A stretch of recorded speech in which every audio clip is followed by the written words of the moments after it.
Hello and welcome to episode 47 for Mabon 2018. As always, we have a wonderful show for you. But first, I'll let Rayna tell you all about our podcast and Covenant of the Goddess. Rayna, take it away. Hello and welcome to Reaching for the Moon, presented by Everglades Moon Local Council, Florida chapter of Covenant of the Goddess. COG supports individual works by its covens, members, and local councils. It's a vibrant network of a myriad of Wiccan and witchy resources, religious support, friendships, service opportunities, and more. To find out more, visit our website, emlc.net, our Facebook page, facebook.com/EvergladesMoon, or Twitter, @EMLCTweets. This is Lady Bridget, and I'm going to tell you what's going on in our 47th episode. We are going to start with a song from Silverbranch. The song is called Hand to Hand, and it's from their album with the same name. Then we'll join Alpandia as she takes us through Pandie's Pagan projects once again, and she's going to make an altar cloth this time. So if you've been following along, your traveling altar is almost ready, and she's got some great ideas about making altar cloths. Then Rayna will give us another installment of the Beloved Dead at Mabon for the Mabon Sabbath. After that, I want to present you with a workshop that I did at Equinox in the Oaks, how to clear your chakras using sound. I will warn you that there's a meditation towards the end of the workshop, so if you are in the car or otherwise operating heavy machinery, you don't want to go into a meditative state. So you might want to skip through, fast forward through that little meditation, and then when you do have a minute and you are in a place where you want to relax, it's a great meditation. I'll walk you right through it. You'll enjoy it. We're going to end with a song by Ginger Doss called The Tour, which is on her Hand and Hammer album. And you can learn more about Ginger Doss, and you can purchase her music at gingerdoss.com. I also want to remind everyone that iTunes is a wonderful place to put a comment and a review for our podcast. And I know we say this almost every show, and unfortunately we kind of have to, because this is how people find us. This is how other witches share in our witchy goodness, and we'd really love to reach more people. As you know, we don't do any advertising on this program other than for events that we're putting on. And this is done by Everglades Moon Local Council, and we're witches. We're doing it by witches, for witches, everywhere. I know sometimes people need a little incentive, so here it is. Everyone who leaves us a 5-star review on iTunes is going to be put into a contest. You will win The Meaning of Your Dreams. It's a small hardcover book, and it's by Ottenheimer Publishers Incorporated. It's a beautiful little book, and it has like a little dictionary about what different things, when you dream about them, what they mean. And it's really helpful with your dream interpretation. I would love to send this to you, so leave us a 5-star review on iTunes. Everyone who does, up until the next episode is released, which will be, I want to say October 15th. So between now and October 15th of 2018, leave us a 5-star review on iTunes. Your name will be put into a drawing. I'll announce the winner on the next podcast, at which time you can email me with your name and address, and I can mail your prize out to you. How does that sound? And so now, on with the show, and blessed Mabon.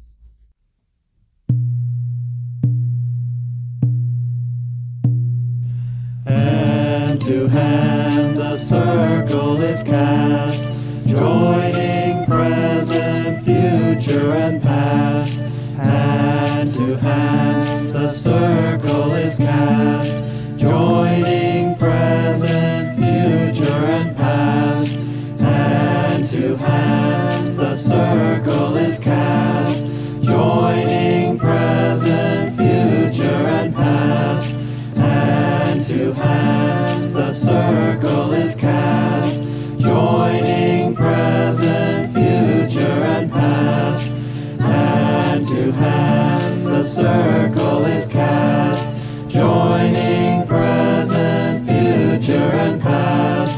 Hand to hand circle is cast, joining present, future, and past.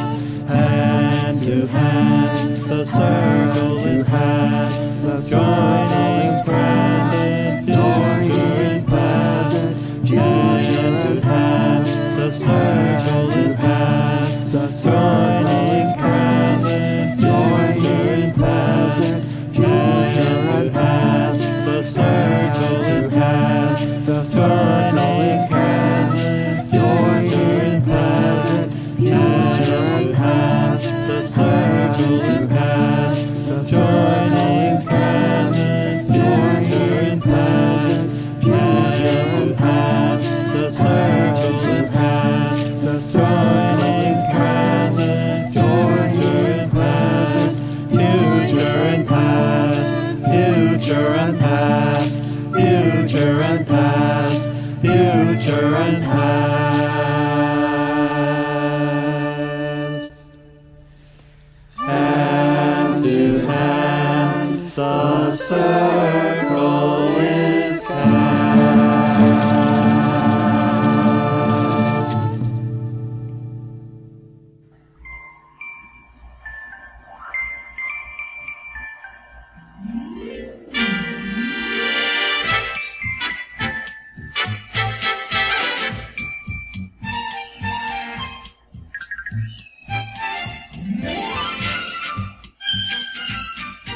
Hi everyone, this is Alpandia, and it's time for another one of Pandie's Pagan projects. If you've been following along with us, you have many items for your travel altar, but the one thing we do not have yet is our altar cloth, and that's what we're going to be talking about in this episode. So the first thing to think about, in my opinion, about your altar cloth is how big you actually want your cloth to be. Now, think about if this is going to be an altar that you take with you on the road. Think about how little space is the smallest you'll possibly have where you'll want to set up your altar, because that should dictate about how big you want your cloth to be. You don't want to have a 2 foot by 2 foot cloth if you're only going to have a little postage stamp to use for your altar space. Conversely, if you have a lot of stuff, like I do currently, and you want all of it to be on your altar cloth, you'll definitely want to make sure you have a cloth that is big enough for what you're planning. So now that you've got kind of the size in mind, where to get this altar cloth? So there's a bunch of different ways that you can create, craft, and obtain an altar cloth. And correct, none of them involve Sculpey. So there you go. One thing you can do is you can go to your local fabric shop and see if they have what are called fat squares. You can find them in the quilting section, and usually they have a variety of colors and designs, and you can find a lot of fun fabrics in those little squares, and you're not going to end up with a ton of fabric that you don't know what to do with later. Alternatively, if you're at your local fabric shop, you can look through their remnant bin. Now, the remnant bin is great because usually you can find some really wonderful fabrics at a discount, because there was not enough left from the last time that fabric was used to finish out the bolt, and so the fabric shop will wrap it all up and will sell it off at a discount. And I've found some wonderful velvets in there. Yes, my friends, you can find velvet cheap for your altar. I've found sun and moon patterns. I've found seasonal patterns there. That's a wonderful place to look also.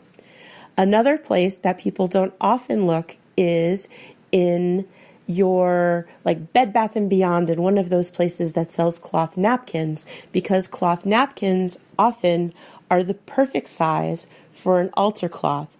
And what's great about them is you can get them for different holidays.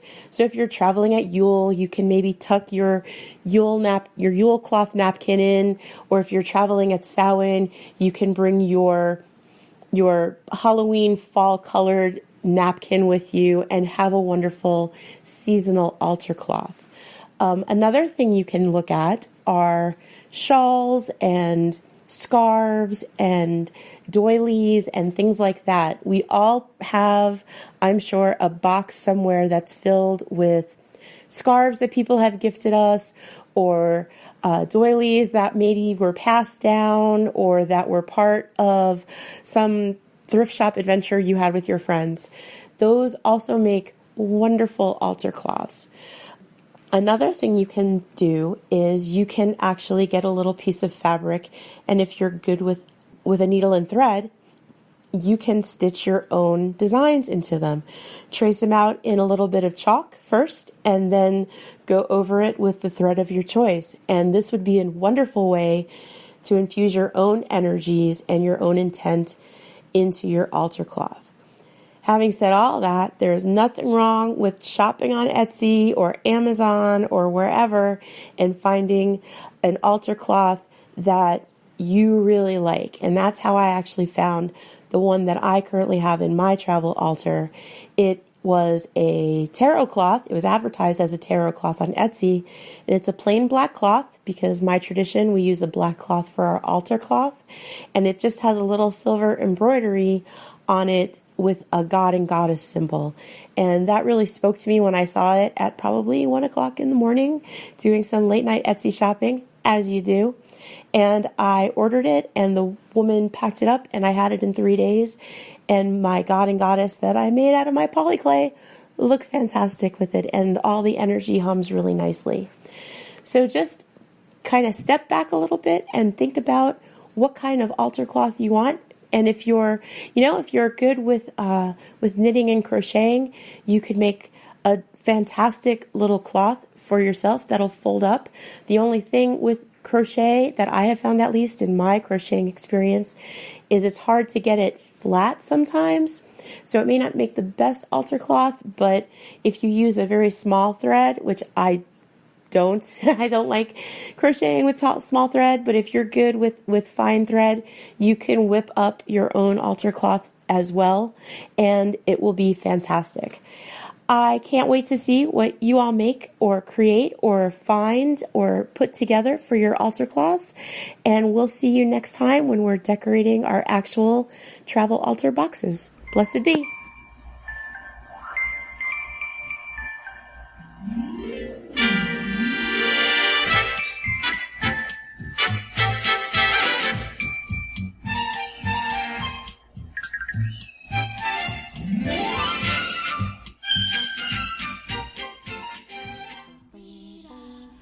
Those who have died have never left. The dead have a pact with the living. Is the ancestors' breath in the voice of the waters?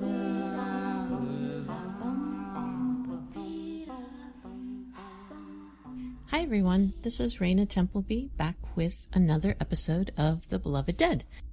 Oh my gosh, everyone, it is the witchy season. It is happening. So, as the wheel turns towards the darker half of the year, we feel all kinds of witchy things, and we hear our ancestors more easily, and we get to drink pumpkin spice lattes, and carve pumpkins, and clean our ancestor altars, and all the witchiness. Do all the witchy things. So we're going to start off today with the suggestion that this is a very good time to clean your ancestor altar. Hopefully you set it up a year ago, and we've been adding things to it and playing with it over the year. Each of the different Sabbats, we've done some work. But if you haven't been in the habit of regularly taking everything off of there, dusting it, washing it, replacing the fabric once it's clean, this is the time to do that. And let me just reiterate that should be done on a regular basis. You can do it every Sabbat. That's a perfectly good way to remind yourself. Or you can do it more often. But clean altar is a powerful altar. There are certain kinds of magical practices, obviously, where cleaning your altar is not recommended. But ancestor work is not one of them. So the ancestors like a clean space. So get witchy. Put on some witchy music, put on some witchy clothes, clean your altar. If you have a practice of saving those cleanings, I like some of my coven sisters do. You can wipe down the dustiness with a piece of cotton or something like a tissue, and save that and burn it as an offering. That's very cool and very witchy. Fits with the time of year. All right, so once everything is nice and clean, you've refreshed the water, you've refreshed the flowers if you wish, you've cleaned the cloth, etc. Time to do some more witchiness. So a great thing for this time of year is to actually pray at the altar. We haven't talked that much about this in the Beloved Dead podcast, but there are various traditions where a lot of time is spent in front of an ancestor altar praying for the spiritual growth of the ancestors. And that's not the only reason that witches pray at ancestor altars. It's a good one, especially if you have ancestors who were those problematic pains in the butt that we all have.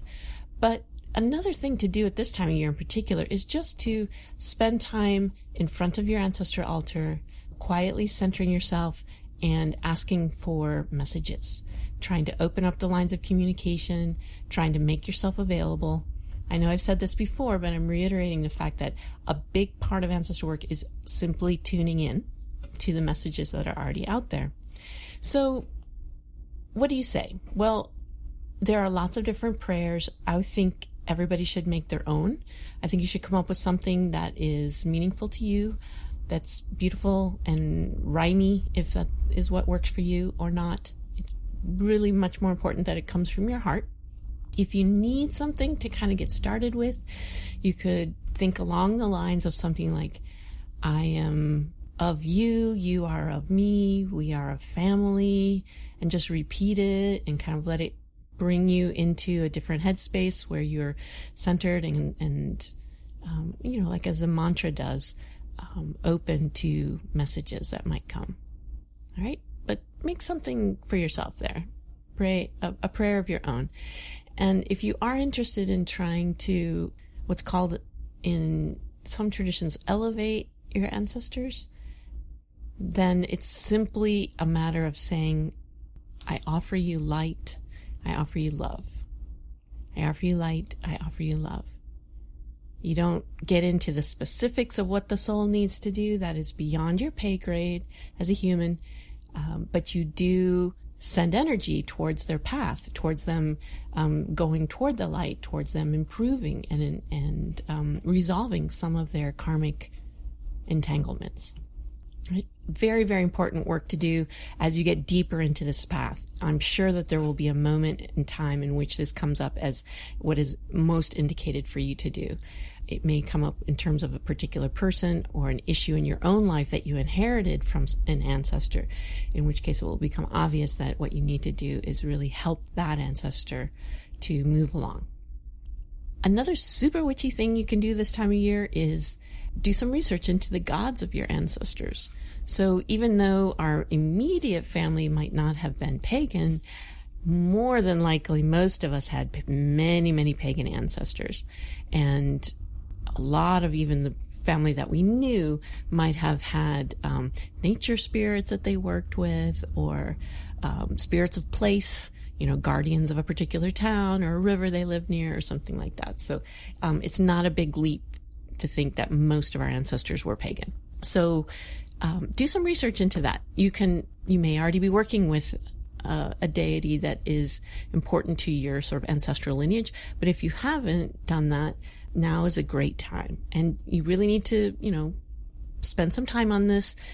Try and maybe look at the places where your ancestors lived and see if you get any clues there. Most of us have family that come from Europe. A lot of European towns and villages are named after features in the landscape, which can then start to give you ideas about deity. So if the town is named after a river or a particular mountain, more than likely there's a deity in there somewhere, right? So the paganism is not particularly hidden in a lot of the geography of Europe, and that's a great place to start. Or you may know very clearly that your ancestors, lived in Rome, in which case they had a wide selection of different deities that they may have worshipped. And so do the research, spend the time waiting to see which of these deities maybe calls to you and reaches out. And then, and you'll know that in a variety of ways, right? You'll know that by supposedly random things that happen. You may be driving down the road and see a laundry truck that's named Thor, or somebody's license plate, or a song comes on the radio that's all about Bridget, or something like that, right? These are the confirmations that the universe sends us when we're open to them. Those will be clues that are important to follow up on. Or you may receive messages in dreams or in your meditations in front of your altar. Okay, gods of your ancestors. That's one of the projects for this turn of the wheel. And then I wanted to offer you another tool, objects to put on your ancestor altar. Many people find it useful to have an object which symbolizes the doorway that you have established with your beloved dead. All of ancestor work, all the altar work, all of the prayers, all of the thinking about them, all the gathering of photos, all of the naming them. This is really just about maintaining the connection, right? We've talked about that. It's about maintaining that flow of energy and communication and love and spirit, and honoring what they've contributed to who you are today, and then working on that line yourself so that you become a beloved ancestor for people in the future. So a great thing to do is to have something on your altar which symbolizes that open doorway. Number one item, popular with witches and pagans everywhere, an old key, a spooky old key, a skeleton key, some kind of key that just says old and cool and magic to you, right? And there are many of them out there. You may already own one. You may have many, like some of my friends. Keys are awesome to have as a tool because you can wrap them on something. You can tap the altar. You can tap your glass that holds the water. You can sort of use them almost like a wand, right? They're a projectile. All of these things help you with moving energy. And so the key is a perfect thing. But there are lots of other images as well. And so if you want to add to the key, or you don't really resonate with the idea of a key, I've seen beautiful ancestor altars that have a map behind them, like an antique map. And it doesn't have to be of a particular place. In fact, it's great if it's not of a particular place, because you don't want to be too specific, because you're trying to be open to whatever it is the ancestors want to tell you. So just a map, though, really says to certain people, says to their psyche, says to their subconscious that they're on a journey, that they're exploring, that the way is open, right? So that's an option. And then another really potent symbol that you can use is a small skull, like a little image of a skull, maybe made out of some kind of gemstone that resonates to you. This is clearly a symbol of ancestors throughout time, but the skull is great because it has the mouth, right? And if you have a skull that has a moving jaw, that's even better, because then clearly, communication is happening. But any one of these objects, or whatever you might choose that really speaks to you, need to be kept separate from your other magical work. They need to be dedicated to ancestral work. They can live on the altar. Maybe you want to take them on and off depending on what it is you're doing, or just bring them out when you're meditating. But they really need to be dedicated to the beloved dead. And here's why. Ancestors actually are a particular kind of energy. As we've talked about on the podcast, they are closer to the human world than almost any of the other non-visible spirits. And so they have a lot of personality. They have a lot of opinions and a lot of very specific preferences. And so it's great to have things that are specific for them. They really enjoy that. And this is my experience from doing ancestor work. They really remember what it was like to have possessions. And now that they're in non-embodied form, they don't need possessions, but they still remember them, right? They kind of have a sweet spot for specific stuff. And that's why it can be very powerful to have an antique piece of jewelry from an ancestor, or a piece of their glassware, or something like that on your altar. So I would recommend, if you're going to pick up a symbol like this of the open doorway, that you dedicate it to ancestor work only and just keep it for them. All right. That's what I'm going to share with you today. And I hope you have a wonderful Mabon harvest. Blessed be. Those who have died have never left the dead hammer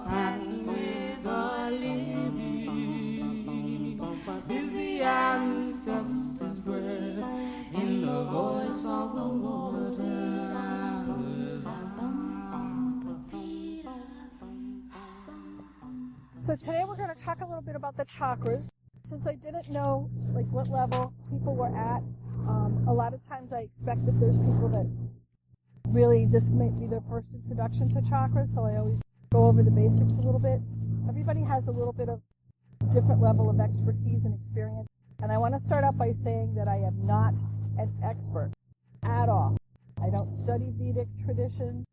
I don't study Indian tradition. What I know about chakras is what I know about how it relates to my Wiccan practices. So if you have a question I can't answer, I'm going to tell you that's a great question. Google is your best friend. Look it up, find a source you think is reliable, read some other stuff that you know about, and if they're right on that, then they're probably right on this, and then, do your own research. I don't believe that teachers should give students answers. I think they should give students tools. Because the only things you really learn for yourself are the things you learn by doing them, not by somebody telling you, well, this is how you do this, and this is how you do that. You got to get your hands into it. So the chakras are energy vortexes. They occur naturally in the body. We recognize and work heavily with the 7 major ones, but there are literally hundreds. And they occur at the crown of the head, at the center of the forehead, at the throat, over the heart. And seriously, the energy center is really here. Your heart is really here. It doesn't really matter. You're only talking about a few inches. In the upper abdomen, which is going to be at the bottom of the rib cage. Then in the lower abdomen, which is going to be 3 fingers below your navel. So wherever your belly button is, it's 3 fingers below is the actual, 3. Find your navel, 3 fingers down. That's pretty much where that chakra is. And then at the base of the spine. Now, some people feel the tingling in their scrotum. Some people feel it in the perineum. Some people feel it in the vagina. It's all good. It's okay. It can depend on your stage of life. It can depend on the time of the month, if you're a woman.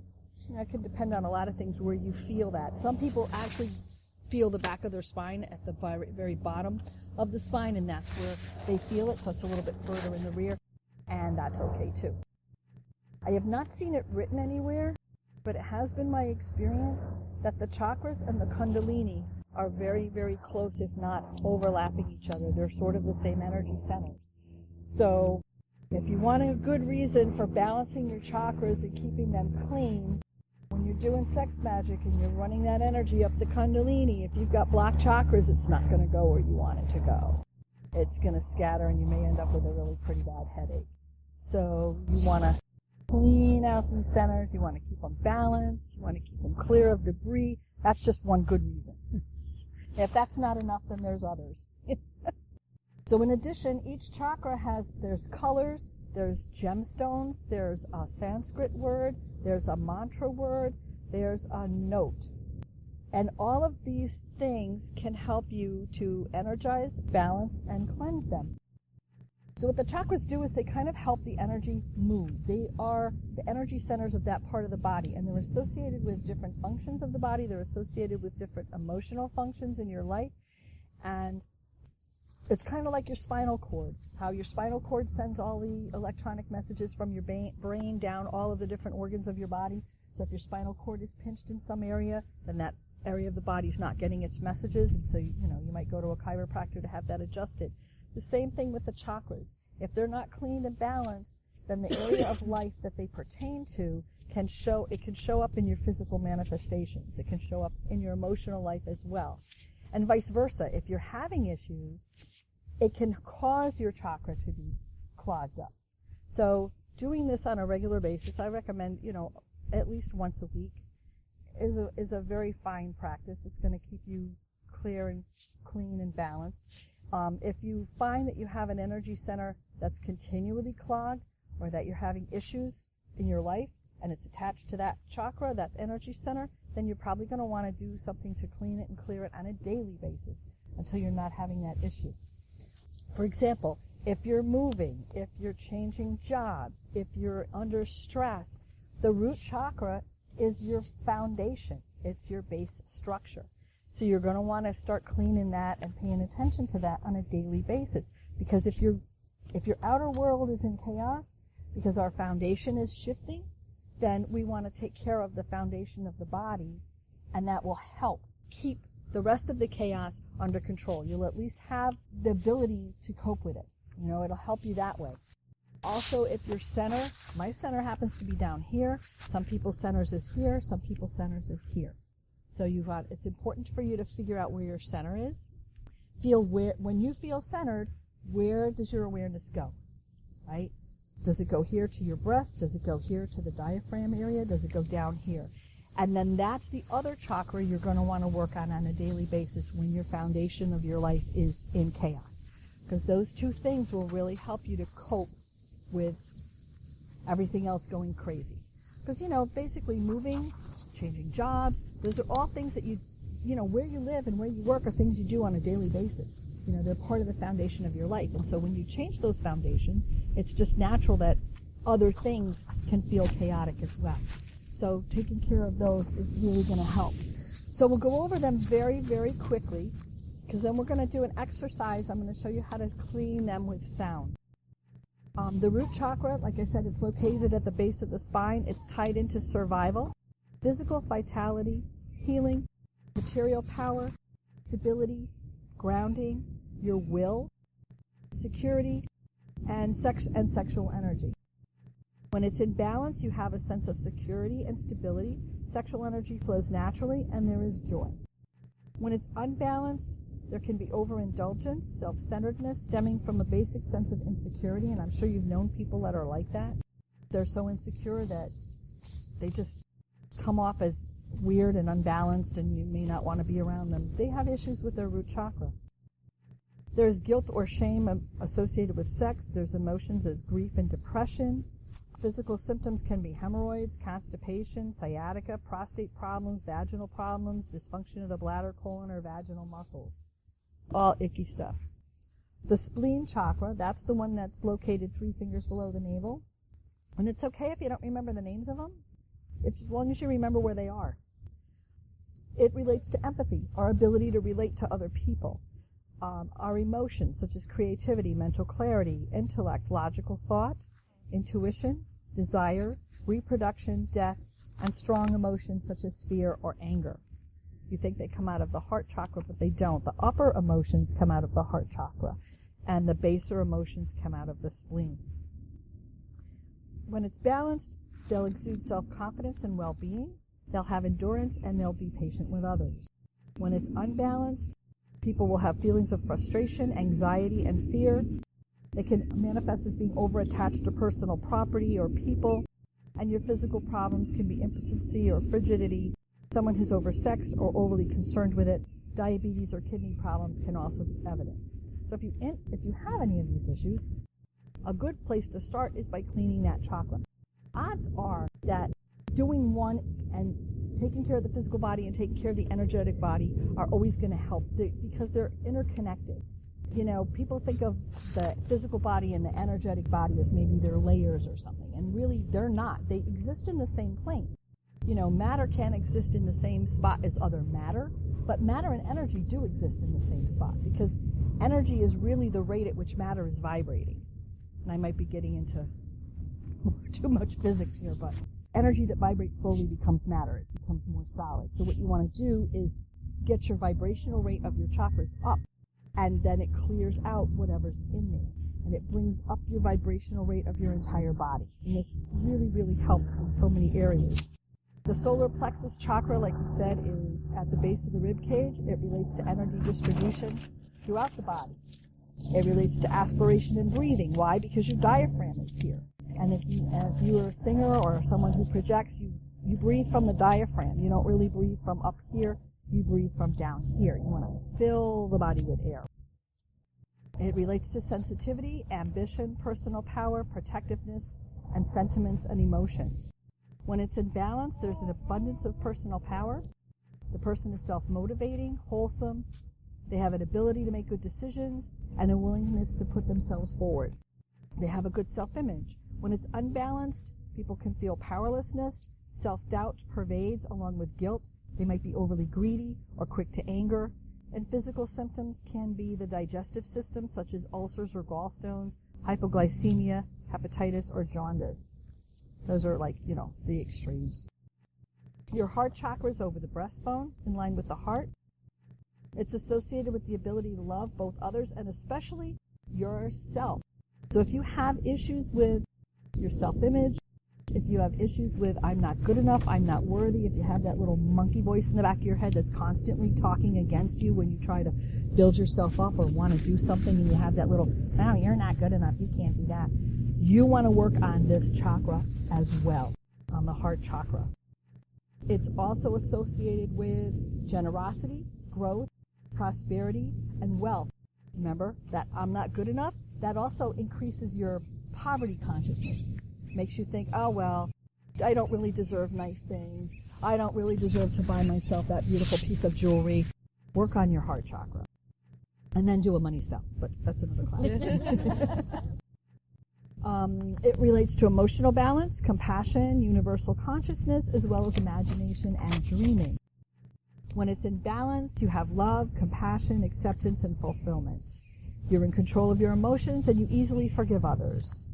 When unbalanced, there's an insensitivity to other people. The person seems closed off, emotionally blocked. So, how many do we know that people seem emotionally blocked? It's because they've got their heart chakra, it's so clogged up. They're unresponsive, and passivity will hide a deep sadness.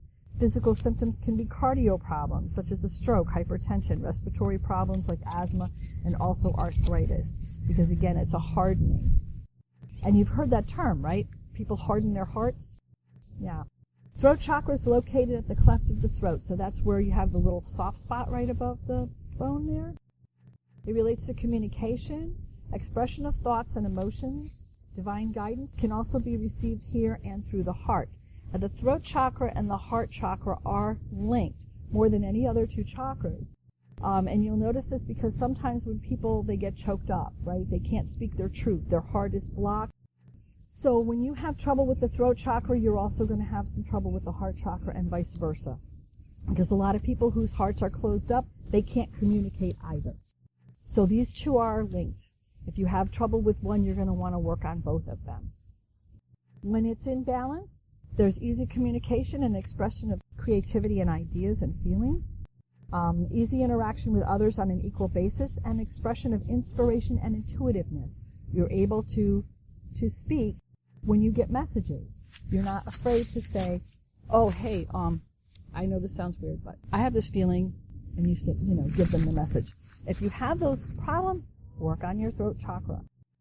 When unbalanced, there's a blockage of expression and stagnation of communication. The person can seem obsessed because of trying so hard to work through the blockages. Physical symptoms can include sore throat, voice problems, thyroid gland problems, or flu-like symptoms. When you have the flu or a cold, it's not the worst idea to try and clear these chakras here. The upper ones, especially if you have respiratory problems, asthma, whatever, do some extra work on these. It's a good idea to work on these weekly, but if you have these issues, or at certain times of year, like pollen season or whatever, work on these daily. Your brow or your third eye chakra is right here. A lot of witches are familiar with that. We want to work on it. We want to open that. That's where your intuition comes from. That's where you actually can have your quote-unquote second sight. It has the ability to see beyond the physical, to see auras and be clairvoyant. Use this chakra will be to learn to trust in your intuition. Spiritual awareness and psychic power emanate from this center. More than any other. Yes, right there. When it's in balance, the person's intellectual and psychic abilities are well developed or developing. The person is also able to project their ideas to others. Again, it links with the throat because of communication. When it's unbalanced, there's difficulty in keeping things in focus, which results in fuzzy thinking. Emotional detachment is evident, can result in schizophrenia. That's in very extreme cases. There's intellectual stagnation, so no new thoughts or no new learning. It's as if the abilities have been shut off. Physical symptoms can be headaches or unclear thinking. I think if you have, like you were saying, you have ADHD, working on the third eye chakra is going to help that. Make sure that keep it clear. The crown chakra is right up there, right where it says it is, right at the crown chakra. It's associated with cosmic consciousness, and I think this one, as well as the root, is what links you. The other ones are more contained in the body, but this one links you to the stars and to the gods. And this one links you to the earth and the earth energy. And when you are running energy, you want to make sure that your crown chakra is open. A lot of times I know people who, they're doing energy work in circle, and they get circle scramble, and most of the time it's because they're not grounded. And their crown chakra, if they get headaches afterwards, it's because their crown chakra was not open. When you go in circle, it's one thing, you're going to want to open it. And there's little physical things that you can do too, and I'll pause a second here and show you one. If you picture that your crown chakra is like a flower, like the lotus blossom, the many-petaled flower, and you just kind of open it, or you can do that on your own head. Just open your hands like this and do like a little physical thing that gives the crown chakra an opening. And you'll be surprised, especially if you suffer from headaches, opening the crown chakra to release that pressure can really, really help. Likewise, when you are done, you do not want to be walking around in your mundane life with your crown chakra wide open. Shit falls in there. You want to close it. So you can do the same thing with your hands and just do a little physical motion to kind of close it.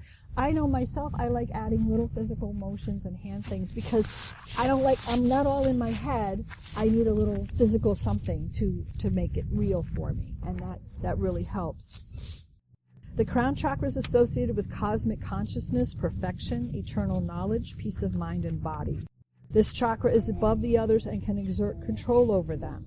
This is the chakra through which many people leave their bodies when they're astral traveling. Many people, but not all. Some people leave their bodies through the spleen chakra, which is near the belly button, and the ones that do it that way usually have the akka cord running from the belly button out to find their way back. The people that leave through the crown chakra, I'm not sure that they use the same cord. But you have to experiment and see which one feels right to you. This is the center which is utilized when you're drawing down the moon in circle. So if you are at a level where you're learning to aspect the goddesses, a lot of times this is the chakra that the goddesses enter through. It's your connection to the cosmic. When it's in balance, the flow of universal energy and cosmic consciousness is evident in the person's ability to project cosmic love and enlightenment. And when it's unbalanced, there's closed-mindedness and inability to expand, confinement, which can result in depression, worry, psychosis, or even insanity. Physical symptoms can be cerebral tumors or cranial pressures. Now, the next following area kind of goes into a little meditation thing, what you can do to balance your chakras. And I'm going to show you, we can go through this if we have time. I have another meditation we can do, but I don't want to eat into people's lunchtime. But I want you to turn over to the page 4 that has the little chart here, because this is what we're going to pay most attention to.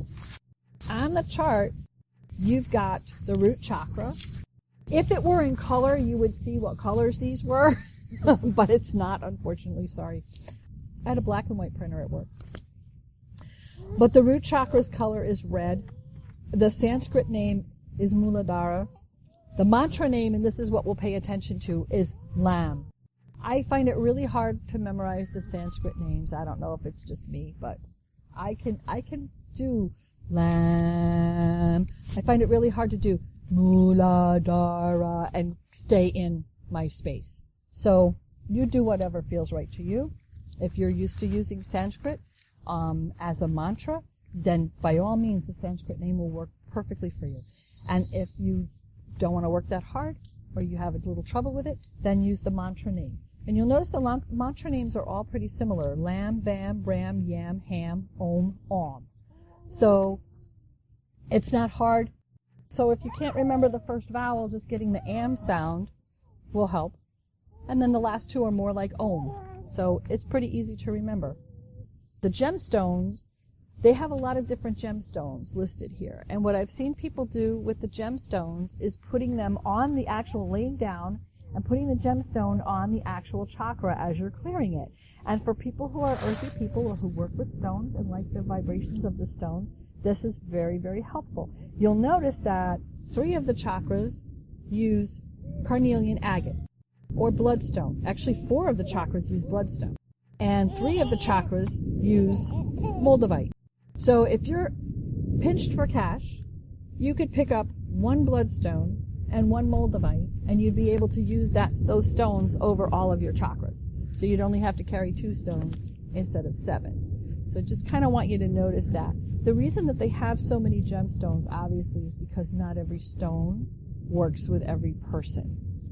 So sometimes the stone isn't going to work as well for you as maybe something else will. If you have more money and you have these stones, you want to experiment. You want to put it down. Do I feel the vibration of the stone? Is it helping?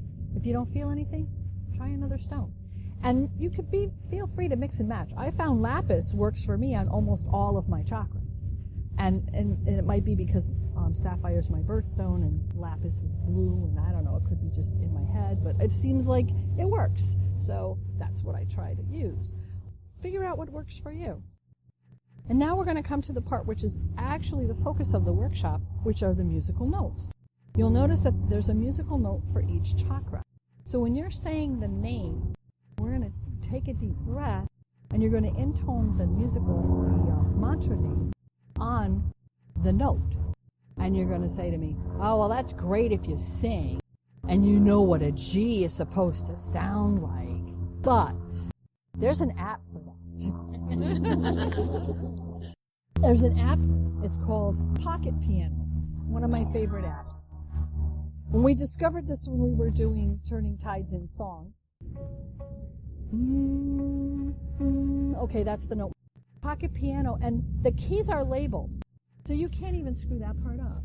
And then it has a little arrows on each side, so we're going to go to the very bottom because it does multiple octaves, so we can do low. But I'll turn this on when we get to that part. I want to do something else first. I just wanted to show you that because I think it was just way cool. Ever practical.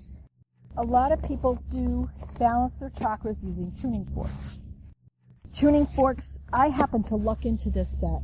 It was at some thrift store like 2 decades ago, and I knew what they were. So I grabbed them, and they were like $5 or something on half price. I looked at them online just for shits and giggles. They're like $145. As if. Who has that kind of money? Download Pocket Piano and do that. Because we're gonna kind of do it both ways. You can see the difference. The difference mainly is with the tuning forks. You can hit the tuning fork, and it vibrates. Okay, and you could put that vibration over the chakra. You can have it in your ear, and you can feel the vibration. Okay, and I'm going to do that with you guys right now. So I'm going to do, I'm going to do the 2 C's. I like the 2 C's over the top of the head, even though it tells you that F is the one for the crown. I find the 2 C's really help to start the process off. So I'm going to go around and do that. What I want you to do is get comfortable, take a deep breath, and do whatever you need to do to relax and center. Make sure you're breathing deeply. Make sure your feet are flat on the ground. Don't have anything crossed. It's not a good idea to cross any parts of your body when you're balancing your chakras. You want the energy flow to be free-flowing. And I'm going to go around behind each of you, so don't be startled. I'm going to come around behind each of you, and I'm going to do this over your head and around your ears.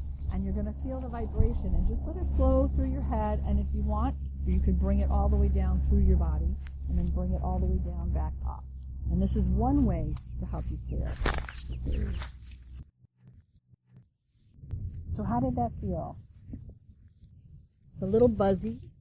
I didn't know I would feel it like that. That's neat. Much stronger than stronger than I thought it was going to be. Yeah. That's why I also put it around the ears, because you're vibrating through the top of the head, and it helps to pull it all the way through. Tuning forks are really, really helpful in that way, because you're getting the vibration externally. So it's almost like the difference between herbal medicine and pharmacology, where you're taking a pill and it's really strong. And that's what the tuning forks do. They're really strong. That chakra's going to vibrate whether it wants to or not, basically. That's going to take care of it. Well, the baby was looking around to see where it was coming from. You know, see if she kept twisting her head when you were doing it. Well, now you notice I did not do her. She's a little young. Babies don't normally have issues with this. They get to be around 2 and they get stubborn. That's when you might want to start. So right now their chakras are all open? Yeah, babies, they're protected by their mom. So there's a level of protection, and that's a whole different class. But between the two of you, nothing's going to get to her. So, yeah. Mom energy is like big bear energy, and they protect babies. Until they get to be around 2, when you'd rather, like, maybe say, do that one more time, kid. And I might find a home for you. Yeah, that's when they start coming into their own, and that's when you can start working with them. You don't want to do it too soon. But just you doing it on top of me, she's like she was looking around to see where that vibration was coming from. Mm-hmm. But like I said, it's an external vibration. Now, the other way that we're going to do together is more of an internal vibration. So this is more like herbology, where you are vibrating the chakra yourself. So it's a little bit different. The tuning forks, like I said, are very strong. They have a strong vibration. So if you can pick up a set, I mean, if you see a set like this at the thrift store, grab them, honey. Yeah. Absolutely grab them. But if you don't, and a lot of us, don't, then I'm just a pack rat. Anything I see, I know it's like, oh, I want that. I might not use it for 5 years, but. So I'm going to put this here and turn on pocket piano.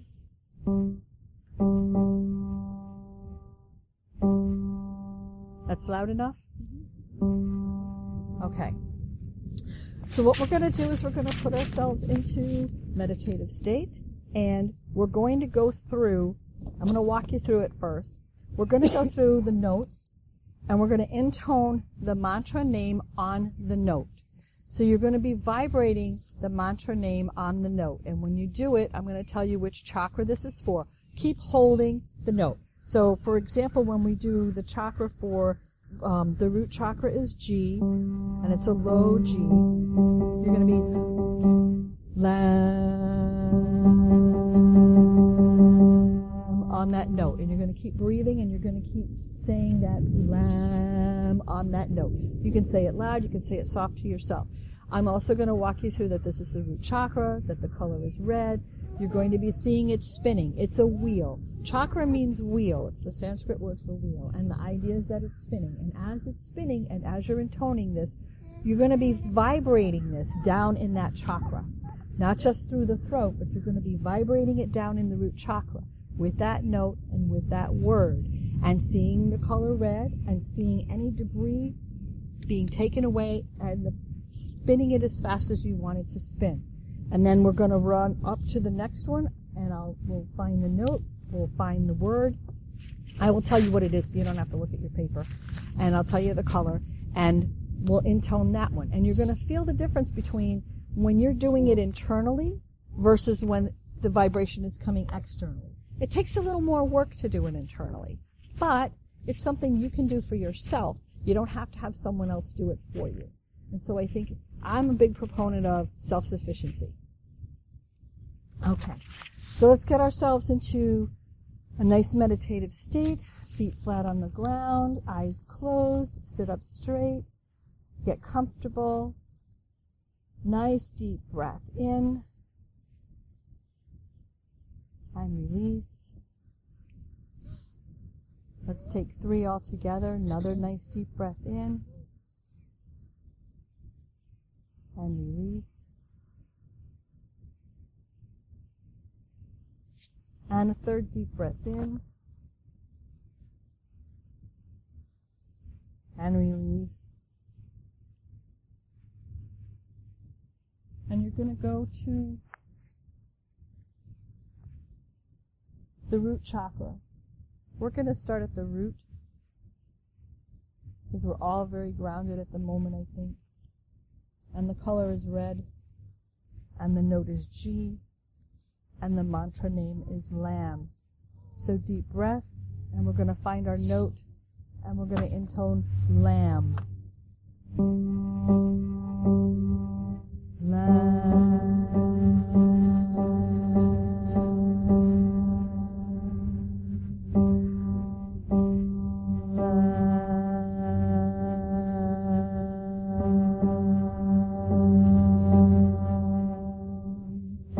Keep intoning. Feel that vibration down in the root chakra.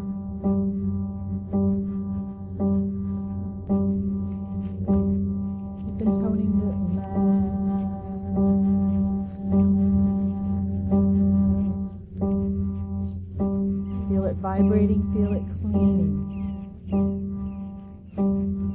clean, yet it's spinning.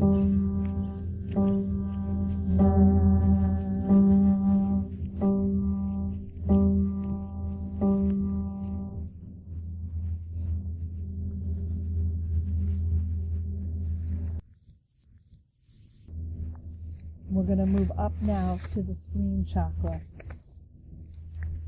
And the color is orange. And the note is A. We're going to breathe naturally in between so you don't get lightheaded. And the mantra name is VAM.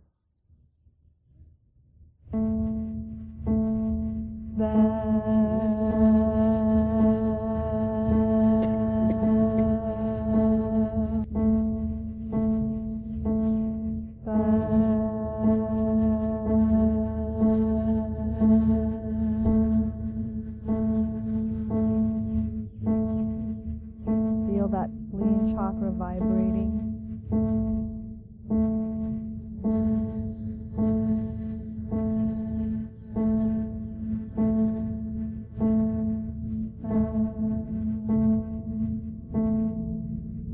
Feel it getting cleansed, spinning faster.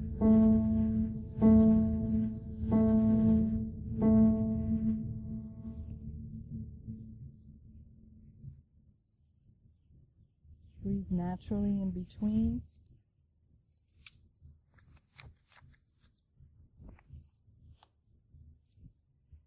And we're going to go up to the third chakra, which is the solar plexus, below the rib cage.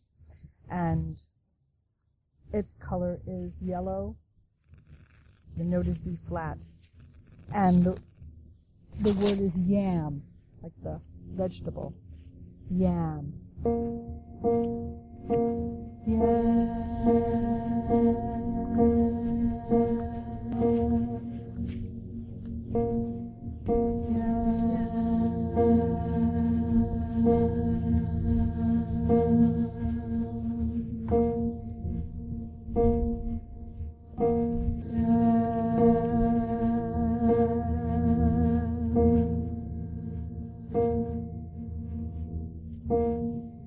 Feel it vibrating and spinning faster.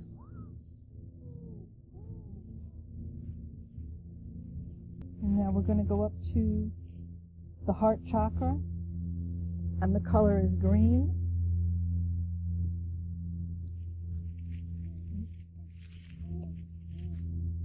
And the note is C.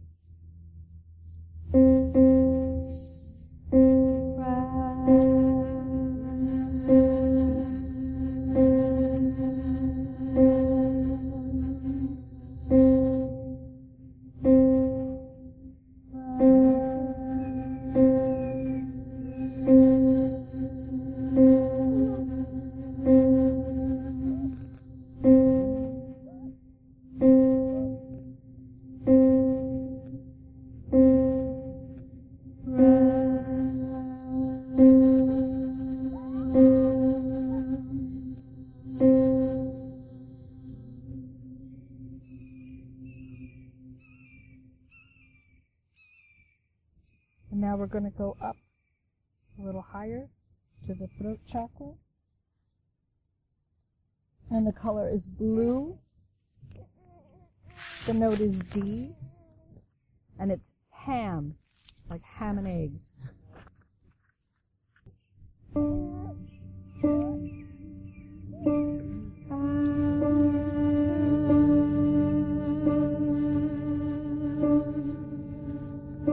And if it's a little high, sing it an octave lower. It doesn't matter.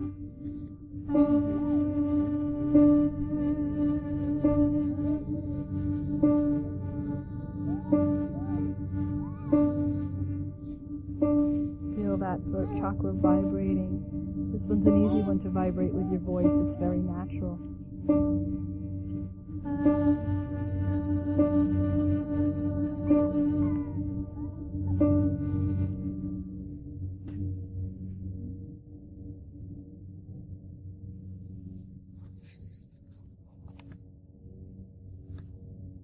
And then the next one is your third eye chakra. The note is E. the color is violet or indigo, and it's the Om. And you'll know this one, everybody knows Om. And it's E, so it's up there a little bit. Or we can do it down, whichever one feels better.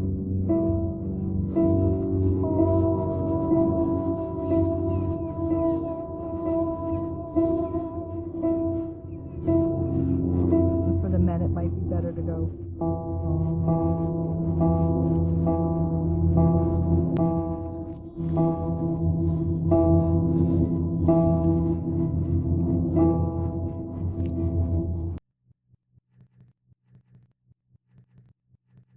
And then the crown chakra can be indigo, it can be white.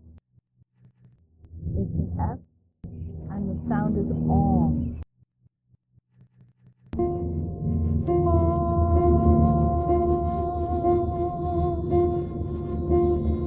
Or if it's too high,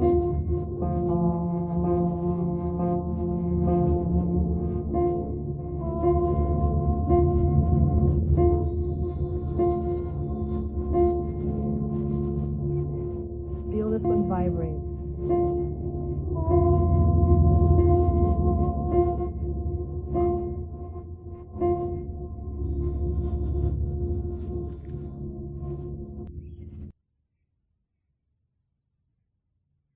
Take a deep breath.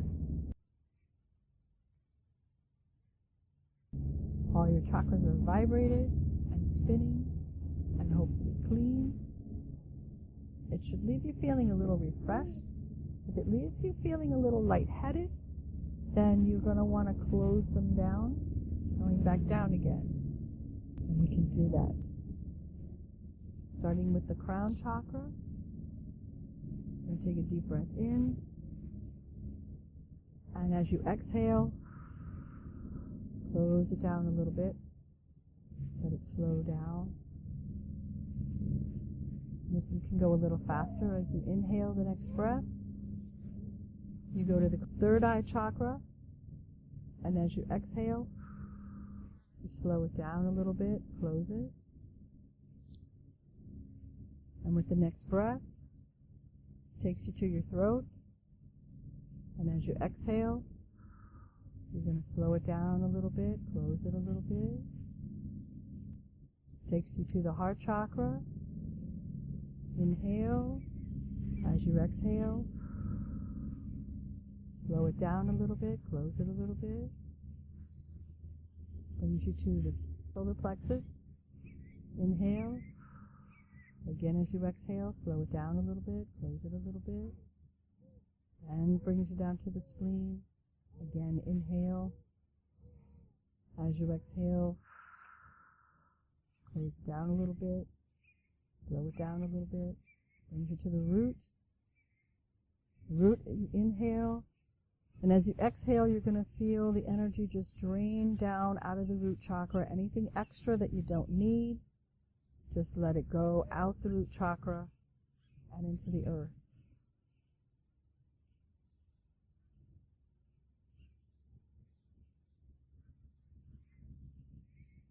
When you feel complete with that process, you can open your eyes.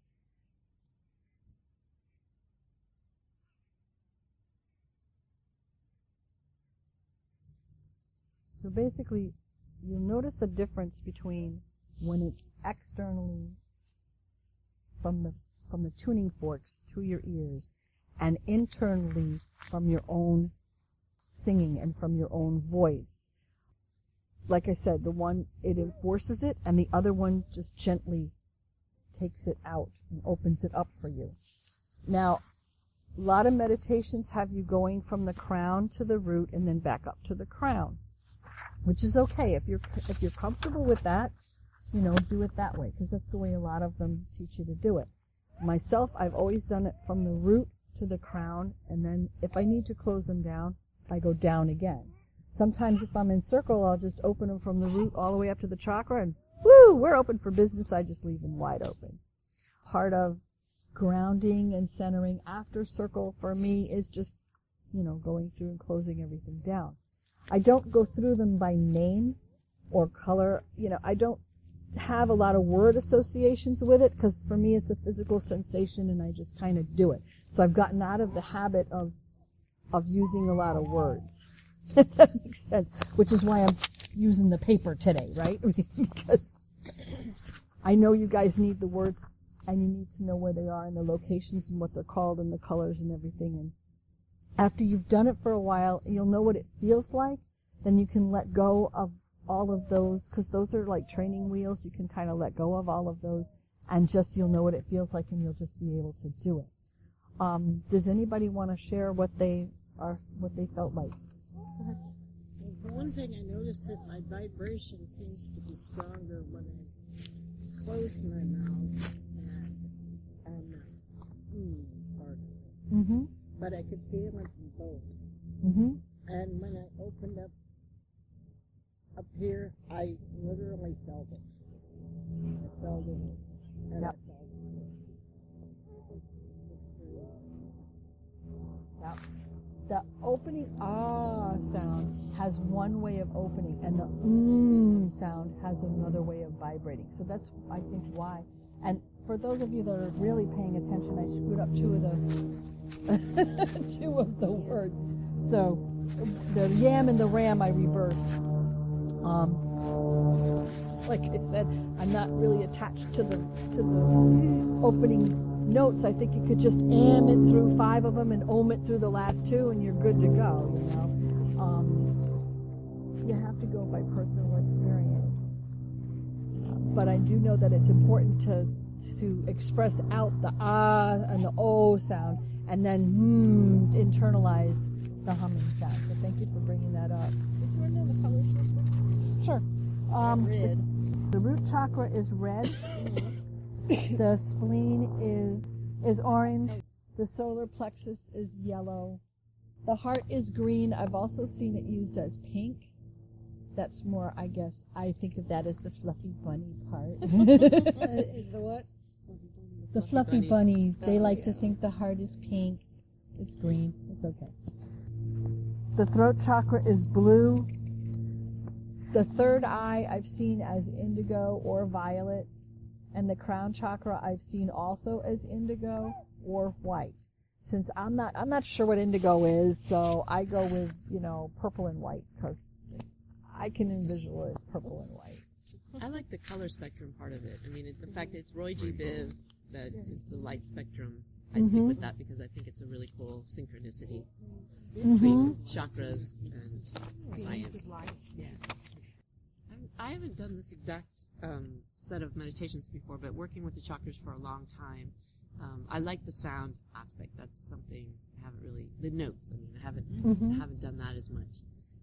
But I noticed it's a very interesting which ones come out clearer than others. And Yes. that changes over time for me. Yes. So today the root chakra was the one that just wasn't, my voice was wavering and I wasn't, and the other ones were good. But at different times, my throat. So it's kind of like an interesting tune in with your body to see what is going on energetically. Exactly. And I have found also that the notes that vibrate the chakra sometimes are different. Like I will use high C for the crown chakra, and it's always felt really natural and normal for me to use high C for the crown chakra, but yeah, it uses the F. But then that's because this is in the F scale, because you'll notice there's a B flat. So if you're musically inclined, if you want to use the C scale, then find the notes that work for you. Because I am not convinced that there's only one set of notes. Because I'm not convinced that there's only one set of anything. But it is then the crown and the root are using the same note, just different octaves? No, actually the crown is using an F and the root is using a G. So it goes over a scale, it's from G to F, so it's G, A, B flat, and then C, E, and F. But if you want to use the C scale, then you can use I think it would be C, E, F, probably A, and then probably C, well, it might have a B flat in there too. You have to just kind of work with it. Find a note that fits for you, and it could even be the same note in a different octave. Because it depends on, and I've also found that if I'm sick, the notes are different than if I'm feeling healthy. Sometimes I have to do a lower scale when I'm not feeling well. And I don't know if it's physical because my voice won't hit the high note, but it feels more natural for me to go lower. And that may be because I'm stuffed up or I need to ground. I'm not sure. I'm still kind of playing with it, and I invite you guys to do the same thing. I invite you to play with it, because I don't think anything is ever written in stone. I think this is like the majority, right? It's like, what? It ain't written in stone or antler or Sculpey, Can you go over for Kelly, I think, what the Kundalini is? I don't think you know. The Kundalini is the energy body it's the energy part of the body that corresponds with the spine. So just as the spinal cord goes down and sends the electrical energy from the brain to all the organs, the Kundalini is the energetic body that corresponds with the spine. So it runs from the base chakra through the crown chakra. How much time do we have? Ooh, we're kind of over. I wanted to cover one quick thing with you before we left, and that is that you have chakras in your hands and the bottoms of your feet. And these are often overlooked. They deal with the 7 major ones, but anybody who does any kind of healing work or energy work of any kind is going to know that you have chakras in the bottom of your feet, and it's important when you are grounding. If you're doing grounding into the earth, you're doing it through your feet. So those chakra centers need to be cleared and open as well. And if you're doing healing work, the healing, laying on of hands, it's in the friggin' Bible. So the healing chakras are in the palms of the hands, and that's what you're feeling their aura with, and that's where you're directing energy through. Those also need to be cleared and cleaned. So you want to take care of them. Usually washing your hands kind of does it, which may be why they just don't pay that much attention to them. But I find also if you do Reiki, and you were taught to do Reiki signs on the palms of your hands, one of those things that those signs do is they clear those chakras and activate those energy centers. So those are 2 other centers. If you're in circle and you're charging things, that energy is coming out through your breath and through your hands. So it's important to remember that you have chakra centers there as well. I think that, they should add them on to the 7 because they're important for witches. Maybe other people, they're not that important. But for witches, they're just as important as the other ones. Any other questions? I got one. I'm not diabetic, but I still have neuropathy in my feet. Mm-hmm. How does that affect the chakras? You're going to want to send energy down into them a little more often, because the neuropathy means that the physical energy is wonky. So using your brain and intentionally sending the energy down is only going to help. It may not cure it, but the energetic body and the physical body exist in the same space. So whatever you do in one can be mirrored in the other. And so you want your physical body to remember what that feels like. So I would say find what vibrates the feet and pay attention to them as well. And you can also do it physically by rubbing your feet. Just kind of giving it a good rub and making sure that you're getting blood supply down there, because the physical and the energetic work hand in hand. They're the same thing. They're blended. Anybody else? I feel great. It felt wonderful. Yes. Thank you. Oh, good. I'm glad. Thank you. Fly, be free.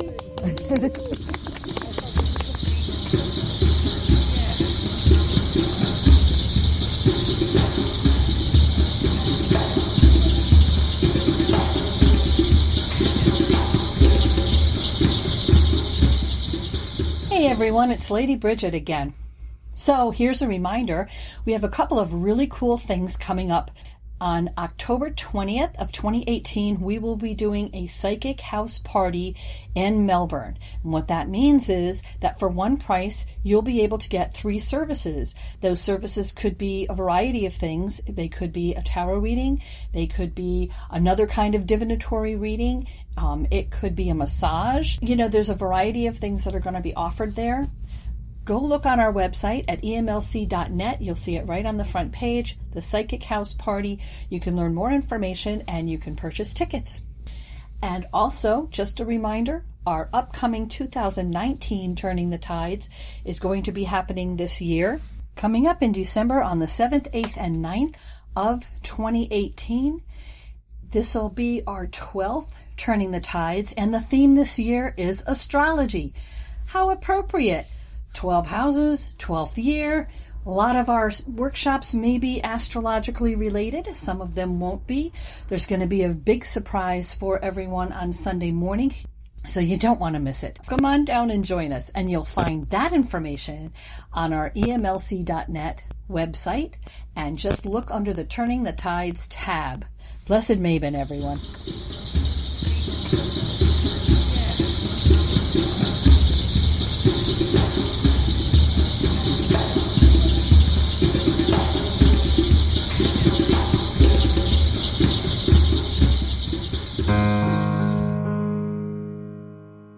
And as I break through the mists, I see them too.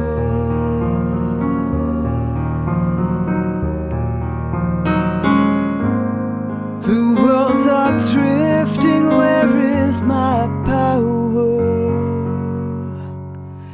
Laughing and dancing at Beltane,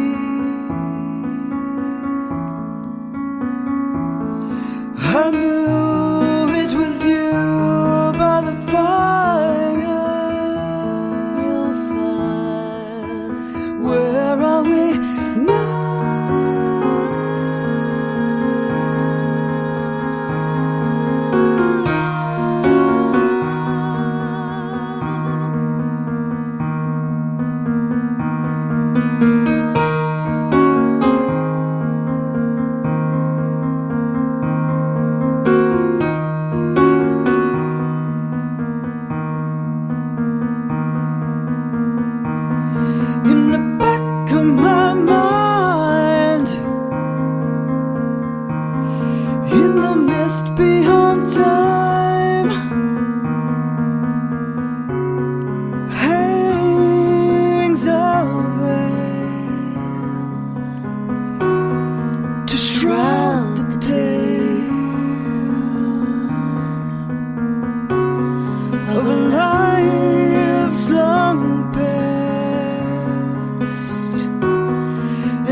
Raising a toast at the Renaissance Festival, 1989. The sun had gone down and the shops were all closing. The patrons had all but gone home. Slowly the Rennies appear in their finery, to run with the wolf and to dance.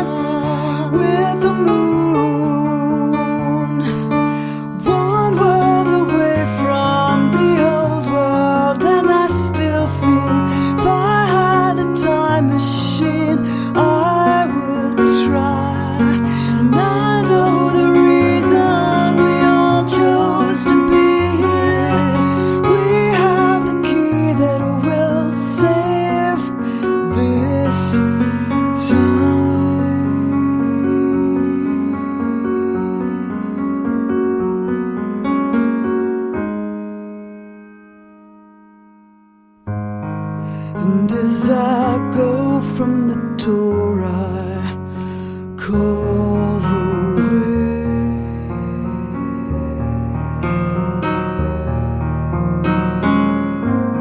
to bring us back to this place again. The first time I saw you, I felt it.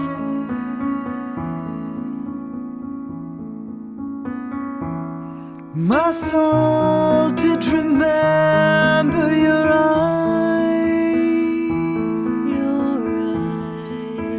Look at us now.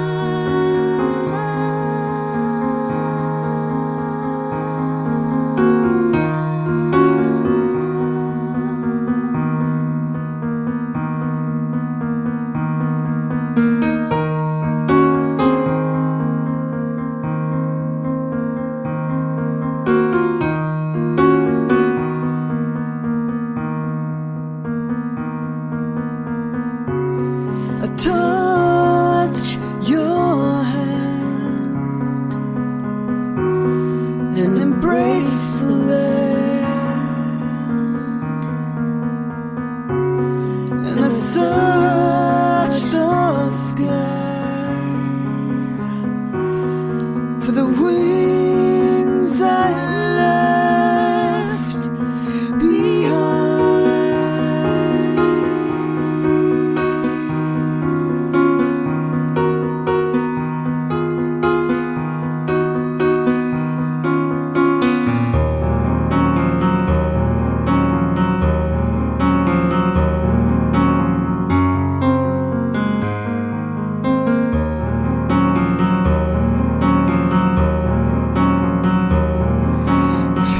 History repeats itself. Maybe it's we who are the same.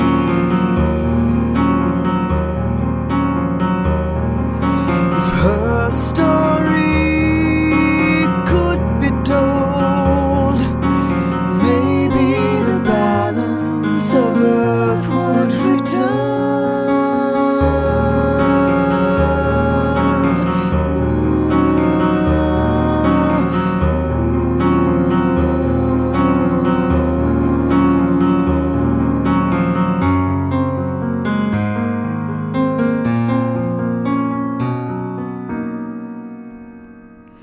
Raising a toast at the king's feasting table, 1389. The sun had gone down and the torches are burning. We summon the bard to perform.